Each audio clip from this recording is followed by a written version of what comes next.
There are a few things I just want to say to the whole diocese represented here as we begin our conference together. As you know, this is our common vision as a diocese. We've lived with it now for 6 years. It's widely owned, I think. It's part of every appointment we make, every licensing and commissioning, and it's beginning to be part of who we are as a diocese. And in the light of that vision and the journey we're on, I want to say to you, the diocese, this diocese which I love, have courage for a moment to lift up your heads, and look in the mirror and look around you and ask yourself what you see reflected there. Lift up your heads and look back down the mountain that we've climbed together, and this diocese has been climbing for a number of years, and look back down and give thanks. Looking in the mirror is a deceptively simple task. It sounds easier than it is. Some of us don't find it too easy for various reasons to look at our physical reflection, but many of us find it hard to see where we are spiritually, and that certainly applies when we do that as a community. When I was young, every year, I grew up, as you know, in Halifax, and every year we would go on our holidays to Bridlington, and we'd stay in the same guest house in Lamplugh Road. And down the bottom of the road was a great palace of entertainment, Thompson's Amusement Arcade. And in Thompson's Amusement Arcade, that's not the actual arcade, but one like it. In Thompson's Amusement Arcade, there were many delights, but one of them was mirrors that distorted your appearance. You remember those? Some made you look fat if you were thin, some made you look thin if you were fat. Some squashed your face or exaggerated your features, especially if you did a little dance in front of them. They were great fun for children, and many of us will have similar features now on our mobile phones. For some reason I've not been able to understand, but most mobile phones come with that kind of ability to distort your face. Now, what does the Diocese of Sheffield see when it looks in the mirror?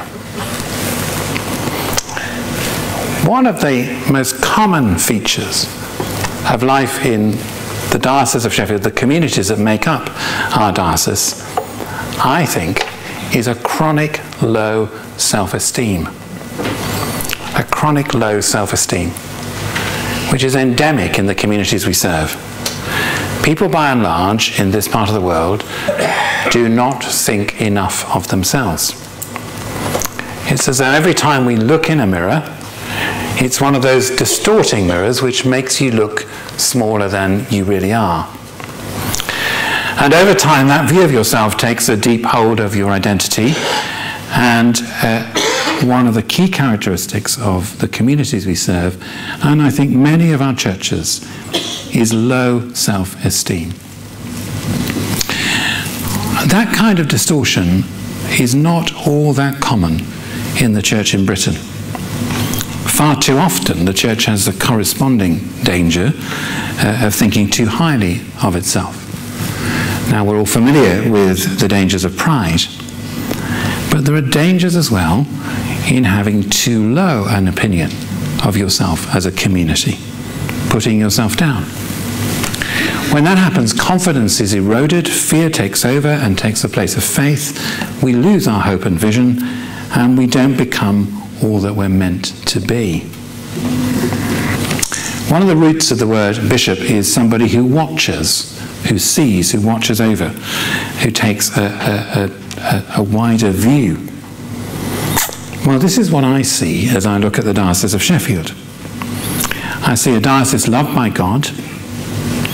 I see a diocese which is, of course, imperfect, but I see a diocese which is generous, loving, committed, faithful, serving for the most part in immensely demanding communities. And I think a diocese which needs to make a step change in the way it sees itself, in its confidence and self-esteem. a diocese which needs to hold its head a little higher, to see itself, in St. Paul's words from Romans 12, with sober judgment, a diocese which is making a difference for God in many different ways. You know what it's like in our communities as well as I do. If you say something good to someone, in church and outside it, this is what happens. They often immediately begin to make excuses for it and point out 3 bad things that they think you haven't noticed before you can draw breath. Now, modesty and humility are good Christian qualities and we should treasure them. But low self-esteem disables courageous ministry and mission and learning and vision and hope. And that's what's needed in our communities. When I was a young minister, I once went forward for prayer at a meeting for my ministry. It needed a lot of prayer and still does. And it was an occasion just like we'll have tomorrow evening when there'll be time for prayer. For various numbers of reasons, things were not going too well. And it seemed to me, kept making a mess of things.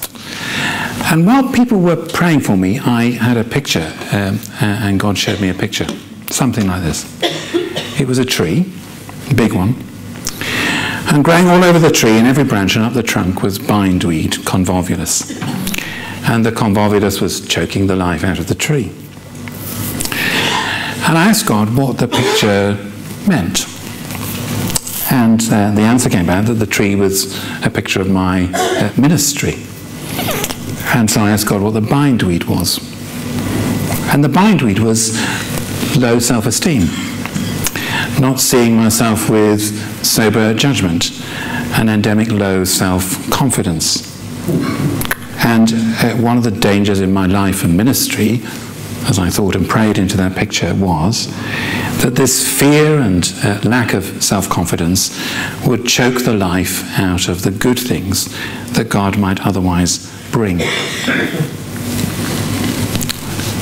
Now, the root of recovering self-confidence for all of us, corporately and individually, lies most profoundly in discovering and rediscovering our identity in Christ and in the love of God.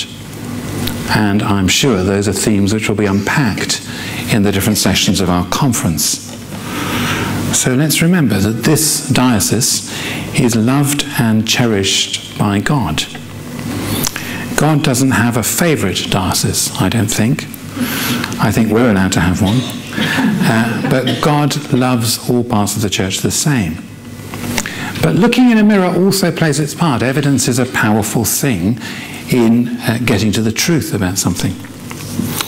So let me reflect back to you some of the things we have to thank God for in this Diocese of Sheffield. Not so that any of us can be complacent or big-headed or proud. We are, I think, a long way away from that. But so that we can give God the glory and understand better who we are and are becoming. We celebrated our centenary last year. One of the most important elements in that was the reordering of our cathedral, which is beautiful to the glory of God now.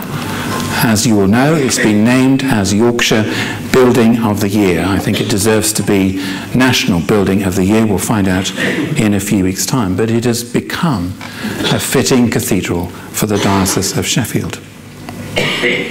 Last year, as a diocese, we made this immense transition from parish share to common fund. And we made that transition reasonably well. There are signs that the diocese is rediscovering faithful, prayerful, venturesome giving. As you know, we're one of the poorest 3 dioceses in the country in terms of the income of our population. And we are the most generous diocese in the country in terms of the proportion of that income our members give to and through the church. The most generous diocese and one of the poorest. We're a diocese united around a common vision. We know and understand widely where we're going and why. We have a common mission and strategy for getting there, and that's a bit less common than you might think. As a diocese, we've asked every parish to engage seriously with mission action planning over the last year.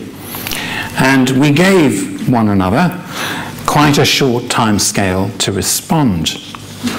Well, more than 80% of parishes have returned their mission action plans within the timetable, which is remarkable.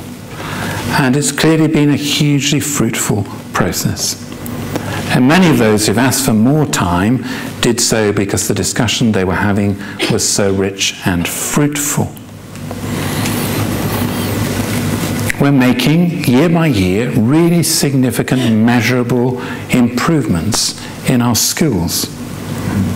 We educate 8,000 plus children, which is a huge responsibility, in 40 schools. Well, as of now, 73% of our schools are rated good or outstanding. That compares with 63% 2 years ago. We've established a clear set of expectations for Christianity in our schools and for the teaching of Christianity. We formed a new academy trust, and new schools, not church schools, are beginning to join it. In terms of our central services, the things we do from Church House and those who work for us as a diocese, we've restructured every part of our central services in the last 3 years to support mission in parishes. We're increasing our investment in ministry. For the first time in many years, we are not reducing stipendiary clergy posts, and nor do we intend to reduce them in the future. We want to see growth.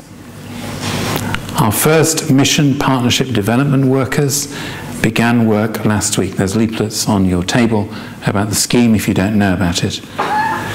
And we're investing £1 million in children's and young people's ministry through our centenary project to match what's already invested by parishes.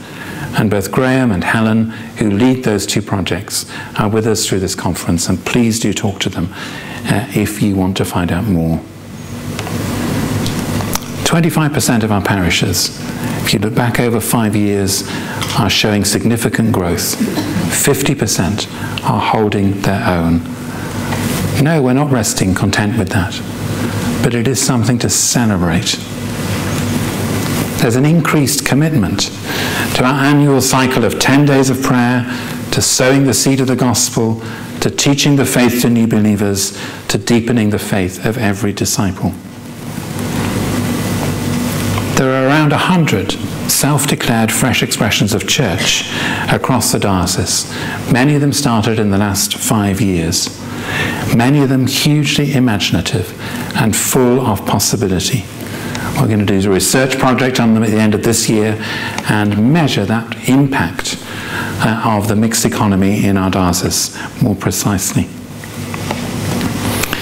We have more ordinands in training as a diocese than for many, many years. This autumn, thanks to all the hard work of Bishop Peter, Stephen, the vocations team, and work in parishes, we will have 38 sponsored ordinands in training. 38. And almost half of them are under 30 years of age. We've begun a complete redevelopment of all the training that we offer, which Christine is leading, beginning with our Leading Well programme for incumbents, which began in January. Next year we'll launch St Peter's College as our virtual college, bringing together all our teaching and learning for ministry, which we just want and need to be excellent. We've completely redeveloped our communications over the last year to 18 months, which LJ has led, with more still to come. This was our Facebook post with the best reach in 2014.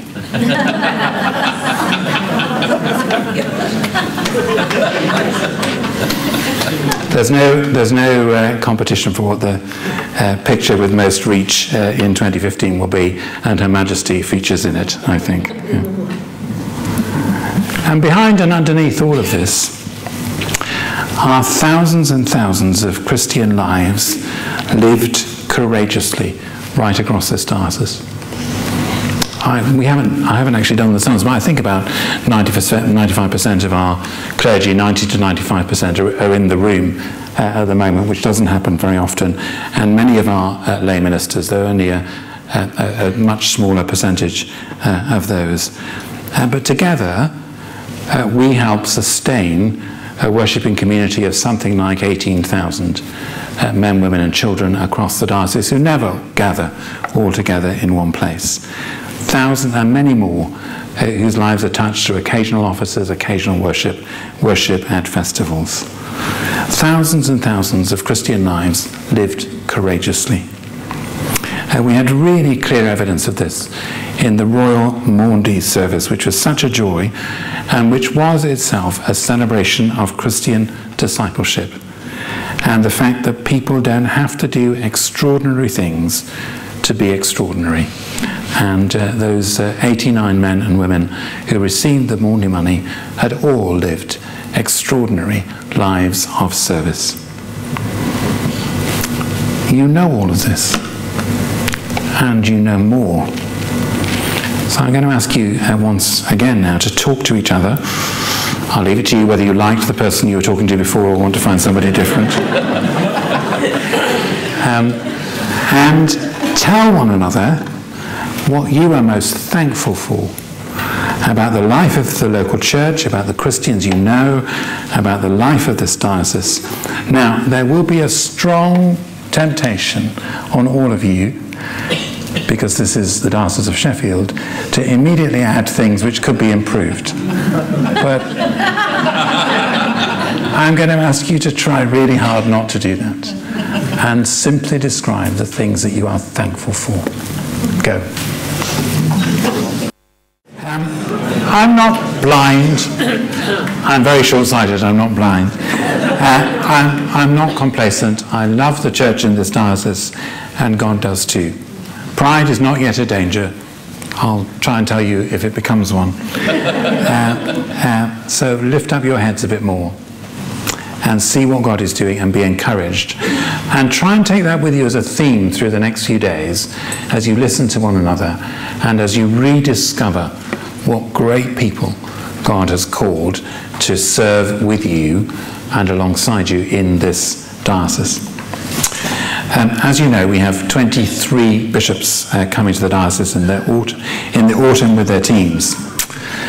And we're just about to have a DVD message from the Archbishop of York.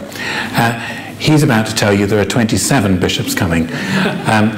We think we're right and he's not on this occasion.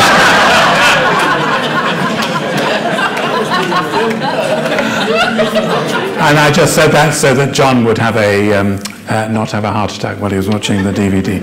So we're going to watch this message from Centerbury about Crossroads. And Mark's trying to, oh yes, and I'll ask, at the end of this bit, I'll ask the two people to stand up. So here they are, then John's going to come and tell us a bit about Crossroads. So, all those good things, just to bring them back into your mind, and good things still to come later in the year, for which thanks be to God. Now, 99.9% of you are waiting for the but. Well, maybe 100% of you are. There's no but today. There's no but. There is a because. There's a because. It's vital to look up and remember who we are and to be as good as we can be, because God needs the church, the body of Christ, to be the very best we can be and to be as good as we can be. And that means cherishing hope and boldness and confidence, rightly understood. Why? Because of the immense need in the communities we serve. We serve a diocese of 1.2 million people. That diocese includes the fourth city in England by population, Sheffield, 2 very large towns and parts of another, many more mid-sized communities and many rural areas, tens and thousands of children, young people, the elderly, the frail, those in the prime of their lives. This is an enormous and significant and diverse context for mission. We're reaching many parts of it a little. We're reaching some parts of it really well. We're still present as the Church of England in some way in every place. We're working in all kinds of different local partnerships with other churches. We are slowly recovering our confidence and beginning to rebuild for the future. We are beginning to believe that decline is not inevitable and that growth is possible. We do believe we are making a difference.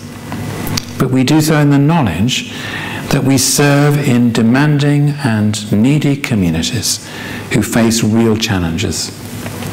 More than 1 in 4 children in our diocese live in poverty, according to official measures, 28%, higher than the national average. 1 in 10 people in our diocese are unemployed. 1 in 10 people of working age, higher than the national average. There's significant inequality across the region and significant financial stress.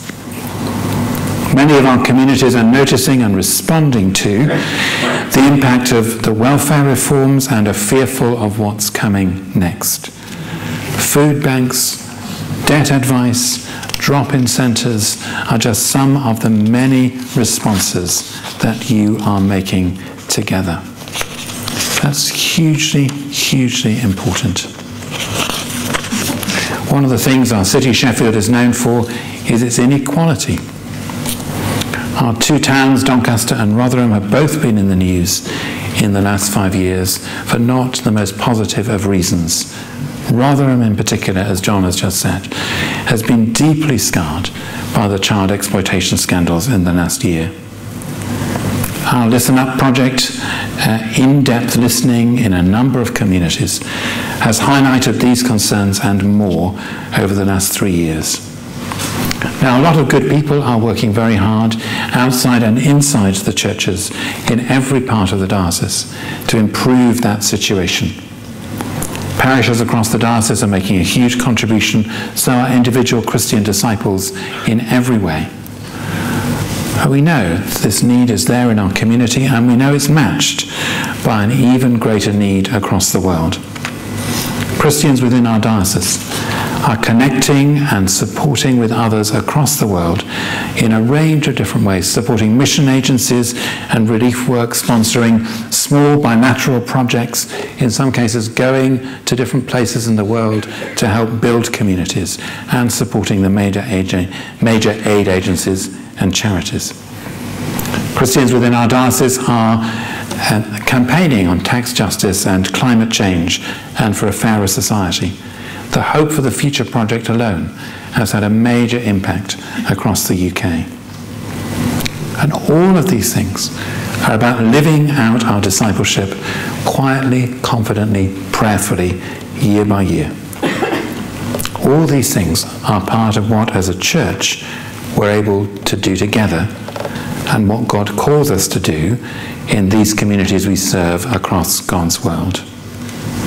And these needs, this mission, is why God needs us to be at the very top of our game, the best we can be, in our courage and confidence, in our understanding of discipleship.